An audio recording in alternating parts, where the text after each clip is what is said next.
அஸ்ஸலாமு அலைக்கும். Hi friends, எல்லோரும் எப்படி இருக்கீங்க? இன்றைக்கி நம்ம வந்து சிவன் சம்பா அரிசி வச்சு தான் நம்ம வந்து ரைஸ் ரெடி பண்ண போகிறோம். நான் வந்து இது ஃபஸ்ட் டைமாக தான் செய்கிறேங்க. இதில் வந்து நிறையவே பெனிஃபிட்ஸ் இருக்குது.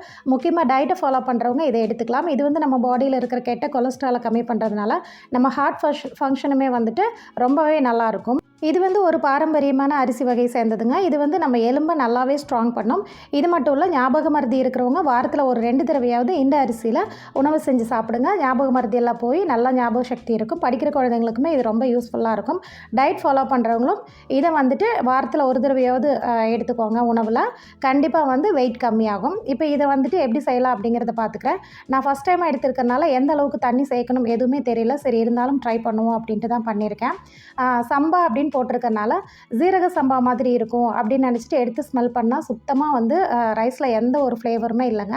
சரி, பரவாயில்ல, குஸ்கா மாதிரியே ரெடி பண்ணிக்குவோம் அப்படின்ட்டு எப்போ மாதிரி தாங்க குஸ்காவுக்கு நம்ம என்னெல்லாம் சேர்ப்போம், ஆயில் சேர்த்துட்டு பட்டை, கிராம்பு, ஏலக்காய், ஹோல் கரம் மசாலாவை சேர்த்துட்டு நல்லா பொரிஞ்சு வந்தவுடனே ஒரே ஒரு பெரிய வெங்காயத்தை கட் பண்ணி உள்ளே சேர்த்துருக்கேன்.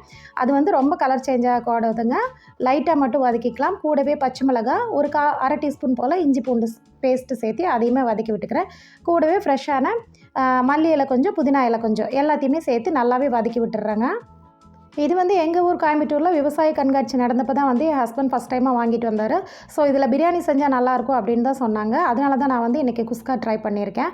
ஸோ தேவையான அளவு உப்பு சேர்த்துட்டு தண்ணி வந்து நான் எவ்வளோ வச்சுருக்கேன்னா 1க்கு 2 தண்ணி வச்சுருக்கேன். அதாவது நார்மலாக நம்ம செய்வோம் இல்லைங்களா, 1க்கு 2 மடங்கு தண்ணி, அந்தளவுக்கு தான் நான் வந்து தண்ணி சேர்த்துருக்கேன். தண்ணி கொதிச்சோடனே ரைஸை சேர்த்திட்டு எப்போவுமே வந்துட்டு நம்ம ஹை ஃப்ளேமில் வச்சு விசில் விடுவோம். அதுக்கு பதிலாக இன்றைக்கி நான் மீடியம் ஃப்ளேமில் வச்சுட்டு 2 விசில் விட்டு எடுத்தேங்க.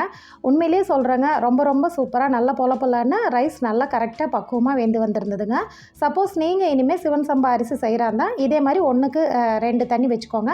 அரிசியை வந்து 1/2 அன் ஹவர் ஊற வச்சுக்கோங்க, உங்களுக்கு கரெக்டாக இருக்கும். பட் ரைஸில் எந்த ஒரு ஃப்ளேவரோ எதுவுமே இல்லைங்க.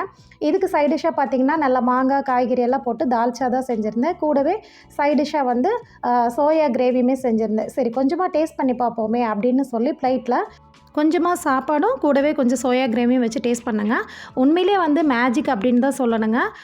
எந்த ஒரு ஃப்ளேவருமே ரைஸில் இல்லாமல் இருந்துச்சு. பட் சாப்பாடு சாப்பிடும்போது ஒரிஜினல் நம்ம குஸ்கா பிரியாணி அரிசியில் வச்சா எந்த டேஸ்ட்டில் இருக்குமோ அதே டேஸ்ட்டில் இருந்ததுங்க. உண்மையிலே டேஸ்ட் ரொம்ப ரொம்ப நல்லா இருந்தது. எங்கள் எல்லாருக்குமே ரொம்ப பிடிச்சிருந்தது. கண்டிப்பாக இந்த ரெசிபி உங்களுக்கு பிடிச்சிருக்குன்னு நினைக்கிறேன். கண்டிப்பாக சிவன் சம்பா அரிசியை நீங்களும் வாங்கி ட்ரை பண்ணுங்கள். இந்த வீடியோ பிடிச்சா லைக் பண்ணுங்கள். நம்ம சேனலை சப்ஸ்கிரைப் பண்ணி ஃபாலோ பண்ணுங்கள். நெக்ஸ்ட் வீடியோவில் பார்க்கலாம். பாய்.